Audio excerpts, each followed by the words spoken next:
Selamat datang di YouTube channel KHN Learning. Di video kali ini kita akan membahas tentang konsep dasar komunikasi dan teknologi komunikasi. Pertama, kita harus tahu dulu apa itu teknologi komunikasi. Jadi, teknologi komunikasi merupakan peralatan hardware atau perangkat keras di dalam sebuah struktur organisasi yang mengandung nilai-nilai sosial yang memungkinkan setiap individu untuk mengumpulkan, memproses, dan juga saling tukar-menukar informasi dengan individu-individu lainnya. Penerapan teknologi komunikasi ditentukan oleh sejauh mana teknologi komunikasi tersebut mampu membuka akses pada berbagai pelayanan dan jaringan informasi. Kemudian selanjutnya, tadi kita sudah membahas apa itu atau definisi dari teknologi komunikasi. Kemudian selanjutnya, komunikasi itu sendiri merupakan suatu proses pemindahan dan penerimaan lambang-lambang yang mengandung makna dari komunikator kepada komunikan. Komunikasi sebagai suatu proses yang dapat dibedakan menjadi dua macam. Yang pertama yaitu proses primer dan yang kedua adalah proses sekunder. Proses primer ini adalah proses komunikasi langsung tanpa adanya media yang dapat memanipulasi dan melipat gandakan jumlah si penerima pesan. Jadi, di dalam proses primer ini, komunikasi biasanya berbentuk bahasa, kemudian gerakan-gerakan yang memiliki arti atau makna khusus. Kemudian yang kedua, proses sekunder. Jadi, proses sekunder ini merupakan proses yang berlangsung atau proses komunikasi yang berlangsung dengan bantuan mekanisme yang dapat melipat gandakan jumlah penerima pesan atau ditujukan untuk mengatasi berbagai macam hambatan fisik ataupun kebendaan yang akan menghalangi proses komunikasi primer. Contohnya seperti mengatasi hambatan geografis. Proses komunikasi secara sekunder ini bisa dilakukan melalui telepon, handphone, radio, ataupun satelit.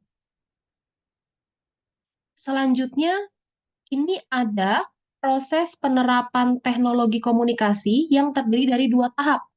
Tahap yang pertama adalah tahap inisiasi, dan tahap yang kedua adalah tahap implementasi.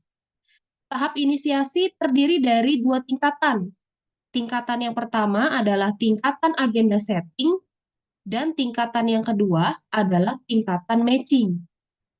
Tingkatan agenda setting yaitu munculnya ide untuk mengadopsi teknologi komunikasi demi untuk menyelesaikan permasalahan informasi yang muncul.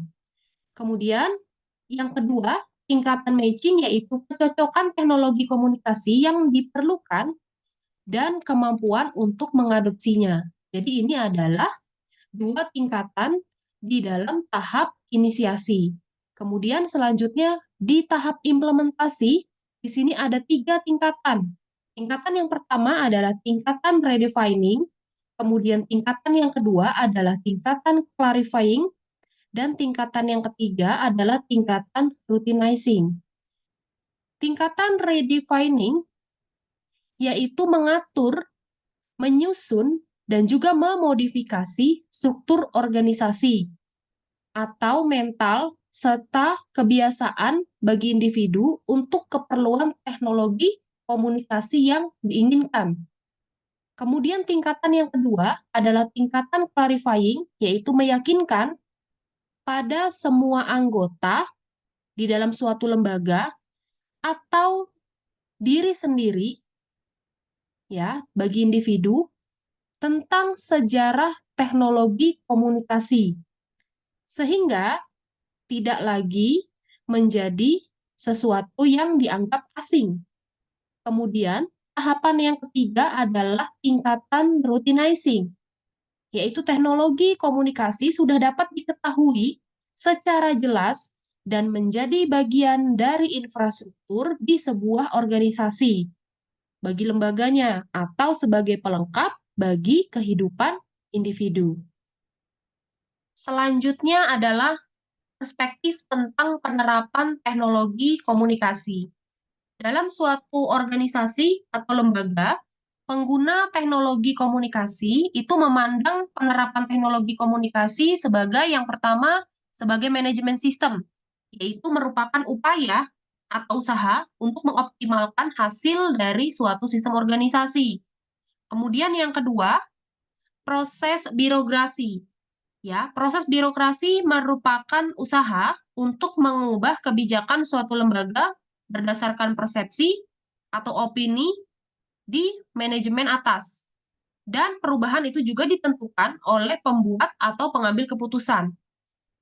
Yang ketiga, pengguna teknologi komunikasi itu juga memandang penerapan teknologi komunikasi sebagai pengembangan organisasi, yaitu usaha untuk memenuhi keinginan atau harapan individu dan komunitas yang muncul atau yang timbul akibat adanya dorongan untuk meningkatkan partisipasinya. Dan yang terakhir atau yang keempat, pengguna teknologi komunikasi memandang penerapan teknologi komunikasi sebagai proses tawar-menawar, yaitu hasil proses tawar-menawar yang pada akhirnya akan menghasilkan jalan keluar dari kompromi. Kemudian selanjutnya pelaku teknologi komunikasi. Dalam penyampaian dan penerimaan informasi, ada beberapa pihak yang tersangkut atau yang saling tergantung satu dengan yang lainnya. Di sini ada 4. Yang pertama adalah pemakai atau pengguna. Pemakai membutuhkan penyaluran dan penyampaian informasi yang membutuhkannya. Semakin lama semakin meningkat juga dalam jenis serta volumenya. Kemudian yang kedua, perusahaan penyedia jasa telekomunikasi, yaitu pemberi jasa telekomunikasi yang memiliki kualitas dan harga yang cocok atau yang pantas, dan juga bertanggung jawab dalam penyampaian yang efisien, cepat, dan juga pastinya relatif murah. Kemudian pelaku yang ketiga adalah produsen peralatan komunikasi.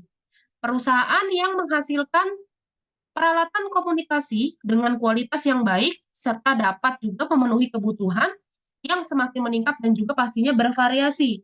Kemudian pelaku teknologi komunikasi yang terakhir adalah badan yang mengatur, yaitu mengeluarkan peraturan dan persyaratan yang standar pelaksanaannya berdasarkan experience atau pengalaman.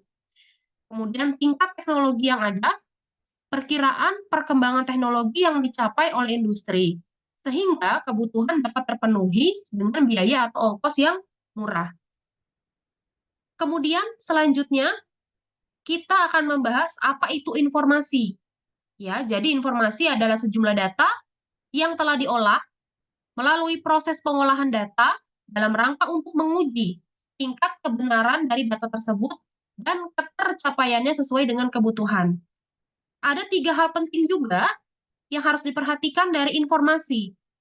Ya, 3 hal penting itu yang pertama adalah informasi merupakan hasil dari pengolahan data.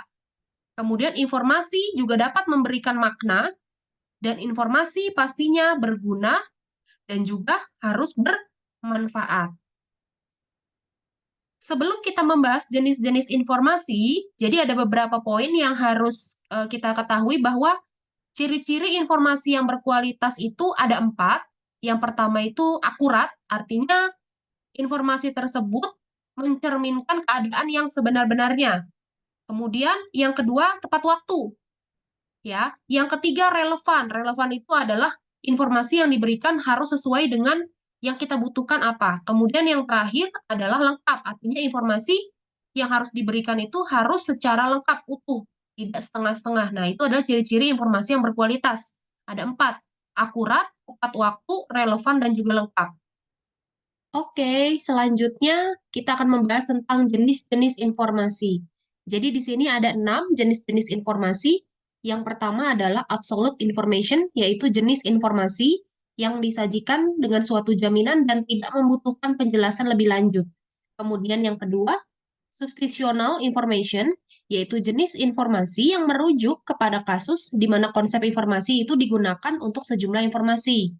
Kemudian yang ketiga, philosophic information, yaitu jenis informasi yang berkaitan dengan konsep-konsep yang menghubungkan informasi pada pengetahuan dan kebijakan. Kemudian jenis yang keempat adalah subjective information, yaitu jenis informasi yang berkaitan dengan perasaan, pendapat, atau emosi manusia. Kemudian yang kelima, objective information, yaitu jenis informasi yang merujuk pada karakter logis dari informasi tersebut. Dan yang terakhir adalah cultural information, yaitu informasi yang memberikan tekanan pada dimensi kultural komponen-komponen informasi. Yang terakhir adalah unsur-unsur dari teknologi komunikasi. Yang pertama di sini ada informasi. Jadi di sini informasi tersebut dapat berupa tulisan, suara, kemudian gambar, dan juga data yang memiliki spektrum frekuensi dan juga bentuk-bentuk yang berbeda. Kemudian yang kedua, alat yang digunakan untuk meneruskan informasi. Dan yang ketiga, unsur yang ketiga dari teknologi komunikasi adalah adanya media transmisi dan juga sistem modulasi. Sekian penjelasan saya mengenai konsep dasar komunikasi dan teknologi komunikasi. Terima kasih.